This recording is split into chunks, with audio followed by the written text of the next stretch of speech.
नमस्कार, मैं हूं हिमांशु बयानी और आप देख रहे हैं डिजिटल वीडियो बुलेटिन हिंदी भाषा में डेटलाइन गुजरात न्यूज़.com का ये डिजिटल वीडियो बुलेटिन, जहां पे हम पूरे विश्व से जो खबरें होती है वो करते हैं। तो विश्व जागा इस आज किस खबरों पे? मिडिल ईस्ट में जो टेंशन चल रहे हैं, ईरान, सीरिया और इजराइल को लेके, उन खबरों पे आज पूरी दुनिया जागी है। इस्लामिक स्टेट के जो एक नेता, जिसको मतलब एक यूएस सेंट्रल कमांड ने कहा है कि खलीद आयद अहमद अल जबूरी, जो रिस्पॉन्सिबल थे आईएसएल जो एक अटैक प्लान कर रहा था यूरोप में, उनको मार गिरा है। सेंटकॉम का ये कंफर्मेशन है। और यूएस का जो एक जहाज है, अमेरिकी जहाज, उसको एक रीपोजिशन किया गया है सीरिया के पास, इस चीज़ को मद्देनज़र रखते हुए कि शायद ईरानियन बैक फोर्सेस जो है वो अटैक कर सकती है। पेंटागन ने कहा है कि एज अ प्रिकॉशन, मतलब एक तरीके से सावधानी का एक ये सावधानी के तौर पर इस जहाज को थोड़ा नज़दीक लाया गया है। रशिया ने वो जो सस्पेक्ट था, जिन्होंने मतलब सेंट पीटर्सबर्ग में जो बॉम्बिंग की थी कैफ़े में, जहाँ पे उनका एक प्रो मिलिट्री ब्लॉगर मर गया, 32 लोग कुछ घायल हुए, उसको पकड़ लिया है, ऐसा रशिया ने कहा है। दूसरी तरफ रशिया ने ये भी कहा है कि फिनलैंड ने जिस तरीके से नाटो में अपनी अपनी मेंबरशिप ली है, तो उन्होंने नॉर्थ वेस्ट में मिलिट्री बीफ अप कर दिया है। साथ ही साथ नाटो ने ये रीअश्योर किया है स्वीडन को भी कि उनको भी अभी मेंबरशिप दी जाएगी नाटो की। और दूसरी तरफ एक ओपिनियन पीस है यूरोपियन मीडिया में, जहाँ पे लिखा जाता है कि रूसी जासूस फिर से यूरोप में दिखाई देने लगे हैं। तो मतलब एक वक्त था जर्मनी वाला, वर्ल्ड वॉर 2, वर्ल्ड वॉर 1 वाला, जब ये सब होता था, वापस ये सब हो रहा है।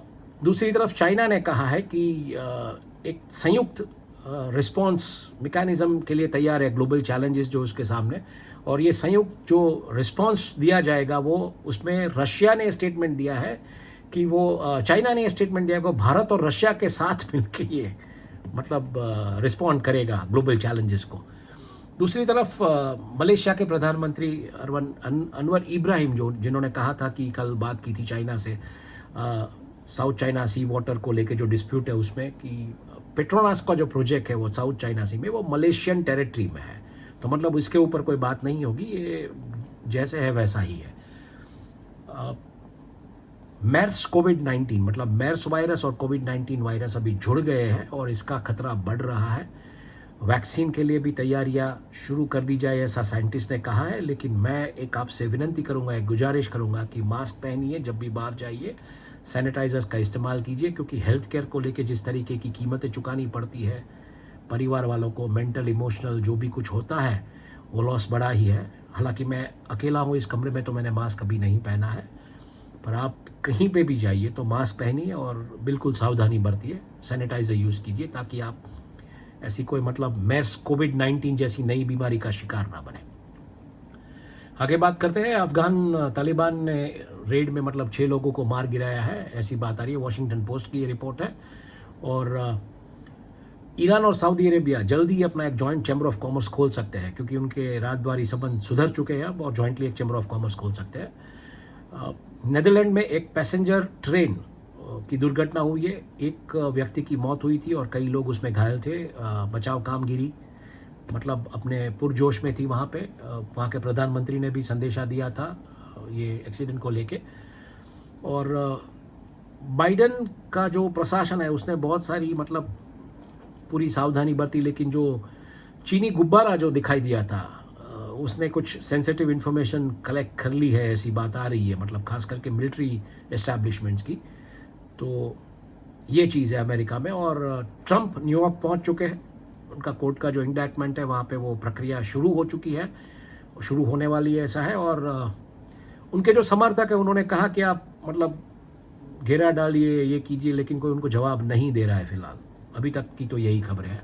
आगे बात करते हैं एशिया से। तो एशिया में चीन ने कहा है कि यूएस अपना डिप्लॉयमेंट बढ़ा रहा है फिलीपींस के पास, अपना मिलिट्री डिप्लॉयमेंट्स। दूसरी तरफ फिलीपींस ने 4 ऐसे नए स्ट्रैटेजिक लोकेशंस रिवील किए हैं यूएस का मिलिट्री पैक्ट जो है उसके साथ उसमें। और एक तरफ चीन ने एक वार्निंग दी है ताइवान को, मतलब ताइवान के जो प्रेसिडेंट मिलने वाले हैं यूनाइटेड स्टेट्स के हाउस स्पीकर को, तो उन्होंने कहा है कि आप उनको मत मिलिए, ऐसी वार्निंग दी है। तो चाइना कहीं ना कहीं शांति भी शांति की भी बात करता है, साथ में एक धमकी का टोन भी मतलब इस्तेमाल कर रहा है, उसका जो अथॉरिटेरियन अप्रोच है उसके साथ। बांग्लादेश के कपड़ा बाज़ार में बहुत ही भयानक और भीषण आग लगी है, और गुरखा वेटरन्स जो है, वॉर वेटरन्स, वो लोग यूके के जो प्रधानमंत्री ऋषि सुनक उनसे मिले, उनके पेंशन के कुछ इश्यूज थे, उस मामले में वो मिले, और अगली मीटिंग अप्रैल 19 को मतलब नेपाल और ब्रिटिश गवर्नमेंट्स के जो रिप्रेजेंटेटिव है उनके बीच होने वाली है, तो उसमें ये मुद्दा रखा जाएगा।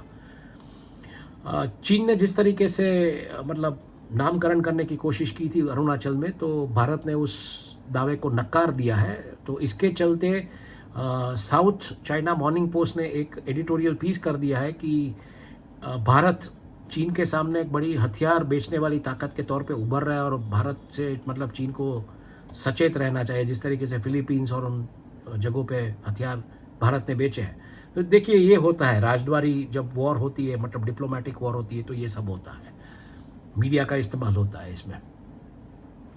आगे बात करते हैं तो रशिया ने कहा है कि रशिया बेसिकली वेस्टर्न सपोर्ट मांग रहा है कि यूक्रेन लेड जो एक टेररिस्ट स्टेट बन चुका है, जहाँ पे बोलने की आज़ादी नहीं है, लोगों को मतलब परेशान किया जाता है, रशिया बोल रहा है, आप सुनिए। तो मतलब ये नहीं होना चाहिए। वेस्टर्न कंट्रीज़ का सपोर्ट मांगा है रशिया ने कि ये टेररिस्ट स्टेट बन चुका है, इसके सामने आप कुछ मतलब कीजिए, कलयुग है भाई। दूसरी तरफ चीन ने जो उसका जो क्लेम था जापान के आइलैंड्स पे, रशियन हेल आइलैंड्स पे, तो चीन ने कहा है कि वो जापान के क्लेम, जापान का जो दावा है उसको सपोर्ट नहीं करता है। तो इसके चलते समस्या ये हो सकती है कि कई दशकों से वहाँ पे जो लोग बसे हैं, वर्ल्ड वॉर 2 के बाद ये आइलैंड्स जो थे वो मतलब मॉस्को ने ले लिए थे, तो अब जापान उसके ऊपर क्लेम कर रहा है, तो ये समस्या हो सकती है। मतलब ये वर्ल्ड वॉर और इतिहास को लेके एक बड़ा मुद्दा है, कुरिल आइलैंड्स जो है। तो अगर ये पोजीशन बदलती है चाइना की, मतलब पहले चाइना ने जापान के इस दावे को सपोर्ट किया था, अभी ये कहता है कि भाई जापान का दावा नहीं है, ये मॉस्को का है, तो ये प्रॉब्लम्स हो सकती है। शिपिंग की जो लाइंस है, शिपिंग लाइंस, उनकी जो समस्या हो रही है, उनकी मतलब डिपेंडेंस बढ़ रही है चाइना पे, और इसको लेके एक बड़ा अच्छा ही ओपिनियन पीस वेस्टर्न मीडिया में लिखा गया है कि ये किस तरीके से नुकसानदेह हो सकता है आने वाले दिनों में, मैरीटाइम ताकतें जिस तरीके से बढ़ रही है। मिडिल ईस्ट की बात करें तो मिडिल ईस्ट में इजराइल वेस्ट बैंक क्रॉसिंग 5 दिन के लिए खोलेगा सप्ताह में, तो दूसरी तरफ पैलेस्टीनी जो उग्रवादी थे उन्होंने फायरिंग ओपन कर दी आईडीएफ के कार्गो प्लेन पे, इजराइल डिफेंस फोर्स आईडीएफ मतलब। और एर्डोगन ऐसे पहले टर्की के नेता बने जिन्होंने टर्की में बना हुई एक जो कार थी उसके वो पहले ग्राहक बने हैं। और सीरिया में एक बस अटैक में कुछ 16 लोग घायल हुए हैं जॉर्डन बॉर्डर के पास, और पैलेस्टीनियन एक्शन एक्टिविस्ट ने एक इवैक्यूएशन नोटिस दे दिया ड्रोन फैक्ट्री को, इस बात को चलते, मतलब एक एक्विजिशन से इस फैक्ट्री पे कि उन्होंने इजराइल को कुछ टेक्नोलॉजी सप्लाई की थी, तो वेपन्स भी सप्लाई किए थे, तो ये नहीं चलेगा, आप खाली कर दीजिए ये सब। दूसरी तरफ नेदरलैंड्स ने अपनी जो हवाई ताकत जिस तरीके से स्ट्रॉन्ग की है, उसमें मिसाइल सिस्टम HIMARS से भी अच्छी मिसाइल सिस्टम वो लोग लाए जो कि इजराइल से लाई गई है, और यूरोपियन मार्केट में इसका तहलका, मतलब ये मिसाइल सिस्टम ने तहलका मचा दिया है। तो आज नेदरलैंड ने वो अनाउंस कर दिया है कि वो अपनी हवाई ताकत कैसे बढ़ा रहा है। दूसरी तरफ ओपेक ने जिस तरीके से तेल का जो मतलब प्रोडक्शन है उसको कम करने का जो कल अनाउंसमेंट किया रविवार के दिन, तो इसका फ़ायदा रशिया को कैसे हुआ, क्योंकि रशिया बहुत सारे तेल और गैस के भंडार पे बैठा है, सैंक्शंस भी है, कई कंट्रीज़ उनसे मतलब ट्रेडेबल करेंसी में काम भी कर रहे हैं, तो इसका फ़ायदा रशिया को कैसे जा सकता है, इसकी एक बात है। ओपिनियन पीस है अच्छा खासा मिडिल ईस्ट के मीडिया में कि how Saudi Arabia drifted away from US into the arms of China. तो कैसे हुआ, क्योंकि चाइना ने जिस तरीके से पूरा सऊदी और ईरान के बीच जो एक रातवारी संबंधों का जो एक डील ब्रोकरेज किया, और ये कैसे हुआ, तो ये ओपिनियन पीस पढ़ने लायक है मुझे लगता है। आगे बात करते हैं अफ्रीका से। तो अफ्रीका से एक बड़ी मतलब अच्छी खबर आ रही है कि वेस्ट अफ्रीका, अच्छी तो नहीं कह सकते लेकिन एक आशास्पद खबर जिसको बोल सकते हैं, वेस्ट अफ्रीका में अलकायदा ने अपना मतलब रसूख जमाया हुआ है, वहाँ पे अपनी प्रेजेंस जमाई हुई है। इसके चलते अमेरिकी सेना शांति से मदद कर रही है ISIS और अलकायदा के खिलाफ लड़ने के लिए, वहाँ की जो फोर्सेस होती है अफ्रीकन कंट्रीज़ की उनको। ये एक इंटेलिजेंस रिपोर्ट में सरफेस हुआ है, हालांकि मीडिया में भी आ गया है। तो उस तरीके से केनिया का जो शीलिंग है 2008 के बाद शायद केनिया का शीलिंग इतना टूटा नहीं है, मजबूत हो रहा है। इसके चलते केनिया की जो इकोनॉमी उसमें एक नया कॉन्फिडेंस है और संचार हुआ है, मतलब केनिया की इकोनॉमी जो उसमें एक नई तरीके का कॉन्फिडेंस का संचार हुआ है, एक आत्मविश्वास का संचार हुआ है। उसके चलते वो लोग एक सैटेलाइट मतलब फर्स्ट ऑपरेशनल सैटेलाइट वो लोग लॉन्च करने वाले हैं। हालांकि 13 अफ्रीकी देशों ने 48 सैटेलाइट बनाए, बट किसी ने अपनी धरती से ये सैटेलाइट लॉन्च नहीं किए। केनिया ये करने जा रहा है। और दूसरी तरफ केनिया के जो मतलब तबीबी होते हैं, डॉक्टर्स, उन्होंने कहा है कि उन्होंने मतलब एक वार्निंग दी है कि एक सेक्सुअली ट्रांसमिटेड इन्फेक्शंस का एक नया स्ट्रेन देखने को मिला है, तो थोड़ा आप सावधानी बरतिए उस तरीके से कि इससे भी आपको डिजीज़ हो सकते हैं, सेक्सुअली ट्रांसमिटेड डिजीज़ खास करके। महिला पत्रकारों के लिए फिर से अफ्रीका से बुरी खबर। ज़्यादातर महिला पत्रकार अपना न्यूज़ रूम में जो काम करना होता है या पत्रकारिता जो करते हैं वो छोड़ रही है, क्योंकि उन्हें उतनी अच्छी तनख्वाह नहीं मिलती। तो अगर आप भारत में हैं या कहीं और काम करते हैं एज अ पत्रकार, महिला पत्रकार, तो आप शुक्र मनाइए, आपकी सैलरी बहुत अच्छी है। दूसरी तरफ सहेल जो एक प्रांत है जहाँ पे टेररिज्म एक्टिविटीज़, नई तरीके की टेररिज्म का हब बन रहा है, टेररिज्म एक्टिविटीज़ अपने चरम सीमा पे, वहाँ पे जर्नलिस्ट जो है, पत्रकार बहुत प्रेशर में काम कर रहे हैं, क्योंकि वहाँ पे जिहादी भी उनको मतलब धमकाते डराते, और वहाँ की अथॉरिटीज़ भी उनको उस तरीके से मतलब एक जासूस के तौर पे ऐसे सोचती है। तो ये जो रिपोर्टर्स विदाउट बॉर्डर्स की एक रिपोर्ट कल रिलीज़ हुई, उसमें ये डेटा बाहर आया है। आगे बात करते हैं। ओपेक ने जिस तरीके से अपना मतलब एक रुझान दिया कि वो अपना ऑयल प्रोडक्शन कट करेगा, मतलब organisation of petroleum exporting countries, जितने भी देश, खाड़ी के देश वगैरह जो तेल निकालते हैं, उन्होंने कहा कि हम प्रोडक्शन कट करने वाले। इसके चलते बिल्कुल मतलब मनी मार्केट, स्टॉक मार्केट, सब जगह पे, कमोडिटी मार्केट, सब जगह पे इसका असर दिखाई दिया है।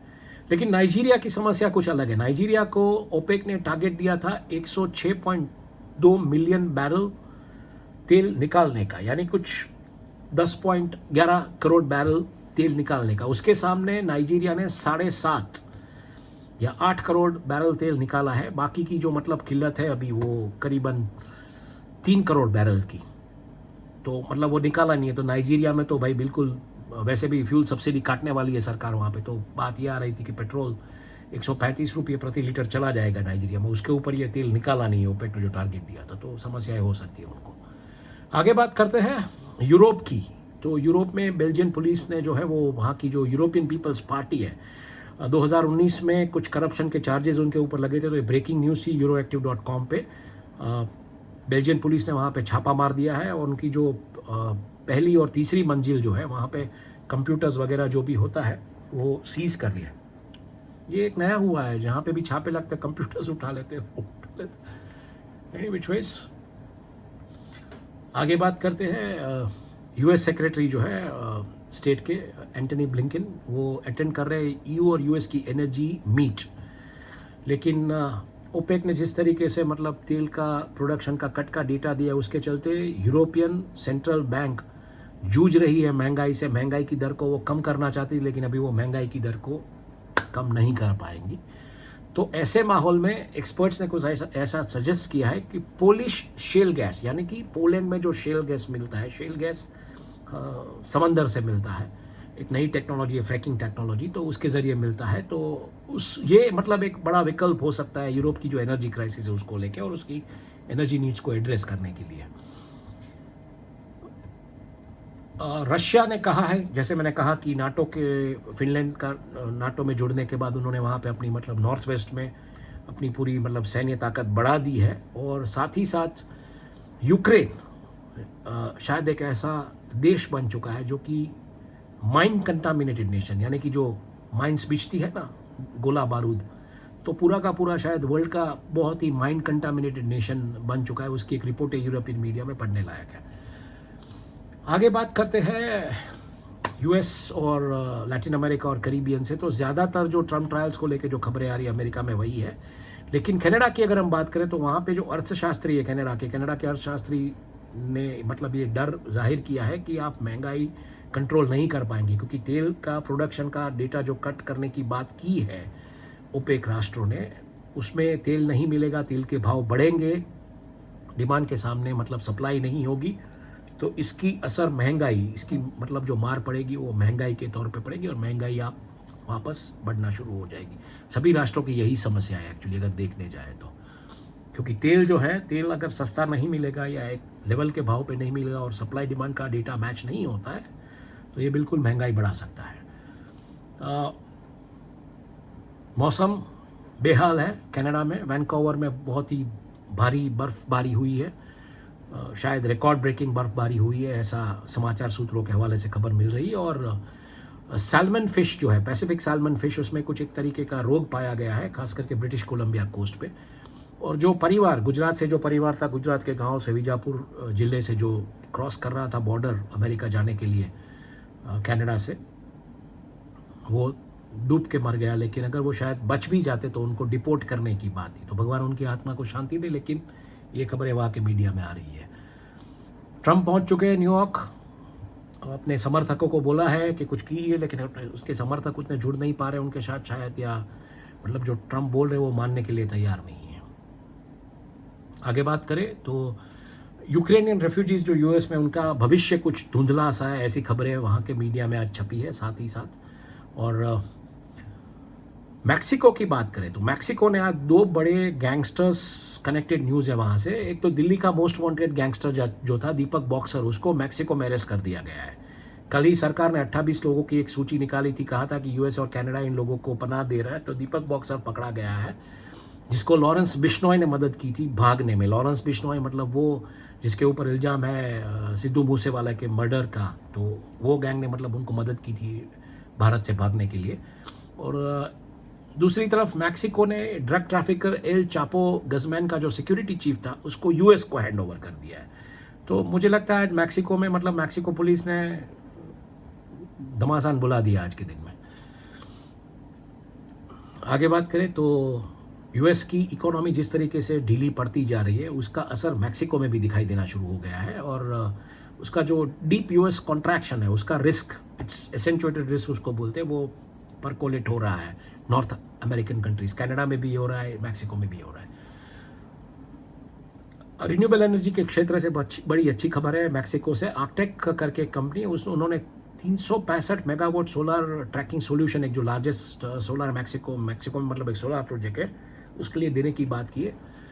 लैटिन अमेरिका से अगर हम बात करें तो लैटिन अमेरिका से मतलब रशिया ने कहा है कि वो अपना स्ट्रैटेजिक कोऑपरेशन क्यूबा के साथ बनाए रखेगा, अपने संबंध, राजद्वारी संबंध।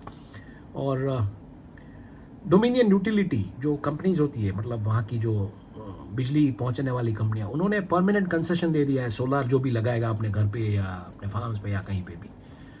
गयाना पत्थर ला रहा है जमाइका से, मतलब जमाइका से वो इंपोर्ट कर रहा है, पत्थर इंपोर्ट कर रहा है। सोचिए, लोकल डिमांड, पत्थर नहीं है वहाँ पे, समुद्री किनारा है तो पत्थर नहीं है, पत्थर वहाँ से ला रहा है। जमाइका में एक कानून पारिश कर दिया गया जिसके चलते मनी लॉन्ड्रिंग और जो टेररिज्म फाइनेंसिंग का जो मामला है, मतलब हवाला, रैकेट, ये वो जो 2 नंबर का पैसा, उसके चलते, मतलब एक टेक 7 नेशंस भी होते हैं करीबियाई देश, तो उसको लेके एक कानून पारिश कर दिया है वहाँ की मतलब संसद ने। और इसके चलते ये सब के ऊपर कड़ी नज़र रखी जाएगी और इसका सब एक्शन लिया जाएगा। वेनेजुएला से ऑयल एक्सपोर्ट, यानी कि जो तेल का जो निर्यात होता है, उसका डेटा बहुत ही इनकरेजिंग रहा है मार्च का। शिपिंग का और जो डेटा है उसके तौर पे रिलीज़ हुआ है, क्योंकि शेवरॉन कॉर्प भी वहाँ पे अभी काम करना शुरू कर दिया है। और एक ज़बरदस्त खबर आ रही है चाइना और ब्राज़ील की करेंसी को लेकर। कल हमने कहा था कि रेमनी भी जो करेंसी है, डिजिटल करेंसी चाइना की, उसका सेकंड लार्जेस्ट रिजर्व ब्राज़ील के पास है, मतलब ब्राज़ील के पास जो रिजर्व्स है फॉरेक्स का, उसमें सेकंड लार्जेस्ट रेमनी का है। तो अभी क्या किया है उन्होंने, एक तरीके से डी डॉलराइजेशन करने के लिए, शायद ये सब हो सकता है आने वाले दिनों में, ऐसी खबरें, 3 खबरें हैं। तो एनालिस्ट पॉइंट ऑफ व्यू से एक खबर है। दूसरी एक खबर है कि सोमवार के दिन एक मतलब एक कार्यक्रम हुआ जिसमें चाइना के शेंजन शहर को साओ पालो के साथ एक एयर रूट से कनेक्ट करने की बात की, जो कि ई कॉमर्स को बढ़ावा देगा। अब इसके चलते जब आपके पास करेंसी है, ई कॉमर्स की, मतलब दुनिया में आप जितना भी माल बनेगा एयर रूट के जरिए आएगा ब्राज़ील में, तो एनालिस्ट ने वार्न किया है कि इसके चलते यूएस डॉलर जो है उसमें समस्या आ सकती है उसको, मतलब यूएस डॉलर का जो ट्रांजैक्शन होता है वो जा सकता है इस इलाके से, और साथ ही साथ ये सप्लाई चेन बॉटलनेक्स भी खड़े कर सकता है। मतलब अगर चाइना माल डंप करना शुरू करता है तो बाकी के लोग, मतलब माल इस तरीके से वो रिसाव करेगा अपनी करेंसी के साथ इतना सस्ते में सब कुछ, कि शायद इसके सामने आप खड़े नहीं रह पाएंगे, टिक नहीं पाएंगे। तो ये खबर है मेनली अमेरिका, कैरिबियन और करीबियाई द्वीप और लैटिन अमेरिका से। आगे बात करते हैं पैसिफिक्स की, यानी कि ऑस्ट्रेलिया, न्यूजीलैंड, ये जो आर्चिपेलागो है उसमें एंटनी अल्बनीज़ की सरकार ने टिकटॉक पे प्रतिबंध लगा दिया है। गवर्नमेंट फ़ोन्स पे टिकटॉक नहीं है। प्रतिबंध ऐसे समय पे आ रहा है, हालांकि हंसने लायक बात है, क्योंकि ऑस्ट्रेलिया और चीन के अधिकारी मिल रहे हैं जो ट्रेड के जो सैंक्शन है उसको थोड़ा ढीला करने के लिए, लेकिन इसके चलते टिकटॉक पे बैन लग गया है। लॉकहीड मार्टिन, ऑस्ट्रेलिया ने सिलेक्ट किया है लॉकहीड मार्टिन को, उनका जो एक मिलिट्री सेटकॉम प्रोजेक्ट है उसके लिए, और साथ ही साथ डिफेंस की एक बड़ी पार्टनरशिप फौज की उन्होंने एक प्राइवेट प्लेयर क्विनिटी QUNETI कुछ करीबन $1.5 करोड़ का एक कॉन्ट्रैक्ट दिया गया है लेसर टेक्नोलॉजी को लेके। तो आज दो चीज़ें मतलब ऑस्ट्रेलिया के डिफेंस सेक्टर में हुई है। और दूसरी एक खबर आ रही है, फोर्ड कंपनी की जो कार होती है, फोर्ड रेंजर और एवरेस्ट, जो 2022 में मैन्युफैक्चर हुई थी, वो सब मॉडल्स को कंपनी रिकॉल कर रही हो कि सीट बेल्ट में समस्या है। और न्यूजीलैंड की अगर हम बात करें तो न्यूजीलैंड के जो पूर्व प्रधानमंत्री जैसिंडा आर्डर्न, वो एक एंटी एक्सट्रीमिज्म रोल अनपेड तरीके से करेगी। मतलब क्या करेगी वो, कि जिस तरीके से कंट्री, मतलब न्यूजीलैंड चाहता है कि वो ऑनलाइन जो एक्सट्रीमिज्म होता है, वायलेंट एक्सट्रीमिज्म, उसको कैसे मॉनिटर करें। तो इसके लिए जैसिंडा आर्डर्न ने कहा है कि वो मतलब फ्री ऑफ कॉस्ट अपनी सर्विस देगी। नासा प्लान कर रहा है 2 बड़े बलून टेस्ट फ्लाइट करेगा न्यूजीलैंड से। तो अब ये बलून बहुत उड़ रहे हैं, अमेरिका में भी उड़ा, चाइना का भी, नासा से कुछ अलग ही बलून उड़ने वाला है। और दूसरी तरफ खबर आ रही है कि चीन में बने सीसीटीवी कैमरा वो पाए गए हैं न्यूजीलैंड की गवर्नमेंट बिल्डिंग्स और वहाँ के जो एमपी के रेसिडेंस पे। तो मतलब क्या हो रहा था वो चीनियों को पता था न्यूजीलैंड में क्या हो रहा था। लाल मांस का जो एक्सपोर्ट है न्यूजीलैंड से वो घटा है, और ये घटा है कोविड-19 और जो एक ग्लोबल सिनारियो उसकी वजह से, जिस तरीके से इकोनॉमिक सिनारियो है। हमने कल खबर की थी कि मैकडोनाल्ड्स भी मतलब वर्कर्स निकाल रहा है, कंजम्पशन नहीं हो पा रहा है। तो मांस की जो मतलब एक्सपोर्ट या जो उनकी निर्यात है वो बहुत ही बड़ी है न्यूजीलैंड की। तो उसमें मतलब एक डेटा ऐसा है कि उसमें डिप हुआ है, उसका कम हुआ है एक्सपोर्ट्स। आगे बात करते हैं फ्रोजन पोलार्स से। तो रशिया मतलब लगातार कानून तोड़ रहा है एंटार्क्टिक माइनिंग बैन को लेके, सबको पता है, सभी गवर्नमेंट्स को दुनिया में पता है। लेकिन इसके चलते ऑस्ट्रेलियाई सरकार ने कुछ ऑस्ट्रेलियन एंटार्क्टिक रिफॉर्म्स बनाने की बात की, जो कि सामाजिक तौर पे भी होंगे, एनवायरनमेंट और इकोनॉमी के तौर पे भी होंगे। कनाडा ने जगाया अमेरिका को कि आप आर्कटिक में जो एक स्ट्रैटेजिक हैंगर है, हैंगर मतलब जहाँ पे प्लेन रखा जाता है, उसको आप खरीद लीजिए, क्योंकि अब चीनियों का दिल उस हैंगर पे आया है और वो शायद खरीद लेंगे तो फिर अपना प्लेन वहाँ पे पार्क करेंगे। जैसे मैंने कहा था, आने वाले दिनों में लड़ाई आर्कटिक में हो सकती है। चीन एक तरफ, चीन और रूस साथ में हो सकते हैं, और दूसरी तरफ यूएसए और नाटो कंट्रीज उनके साथ हो सकते हैं। तो कनाडा ने मतलब कहा है कि भाई आप ये हैंगर खरीद लीजिए। अमेरिकी कोर्ट ने विलो ऑयल प्रोजेक्ट, जो कोनाकोफिलिप्स का एक बड़ा ही प्रोजेक्ट है नॉर्दर्न अलास्कन स्लोप में, उसको मतलब गो हेड दे दिया है कि आप प्लीज़ कीजिए, केस तो चलता रहेगा।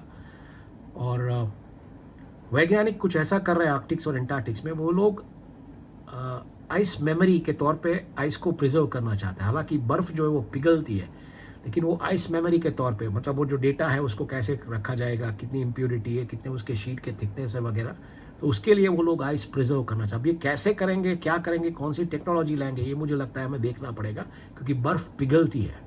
तो ये आप कैसे उसको प्रिजर्व करेंगे, इसके ऊपर एक बहुत ही अच्छी खबर वहाँ के मीडिया में है। देखिए ऐसी खबरें आती है और पढ़ने में मज़ा आता है। आगे बात कर दे तो आर्कटिक LNG 2 प्रोजेक्ट, उसका मतलब 73% वो प्रोजेक्ट ख़त्म हो चुका है, 73%, और 2022 का जो टारगेट था उसके मुताबिक। और उसका जो पहला चरण है वो 95% रेडी है ऑपरेट करने के लिए। और दूसरी तरफ आर्कटिक बेसिन पोर्ट्स का जो थ्रूपुट रहा है फरवरी के महीने में, वो ऑलमोस्ट 6% अप रहा है, खास करके कोयला और जो कोयला का जो कार्गो रहता है उसको लेके। तो कोयला वहाँ पे मतलब क्या करेंगे पता नहीं, एनी विच ये तो पोल्यूशन ही होगा फिर वहाँ पे। यूरोपियन यूनियन ने कहा है इसके चलते कि आप अभी इंपोर्ट्स को ब्लॉक कीजिए, खास करके रशियन आर्कटिक एलएनजी का। European union, NATO supported countries, मैंने जैसे कहा था आर्कटिक में लड़ाई आने वाले दिनों में वहाँ के रिसोर्सेज और संसाधन को लेके है और शुरुआत हो चुकी है। तो ये थी खबरें पूरे दिन भर की। आपका कल का दिन शुभ रहे। आप मुझे इजाज़त दीजिए। धन्यवाद। Thank you.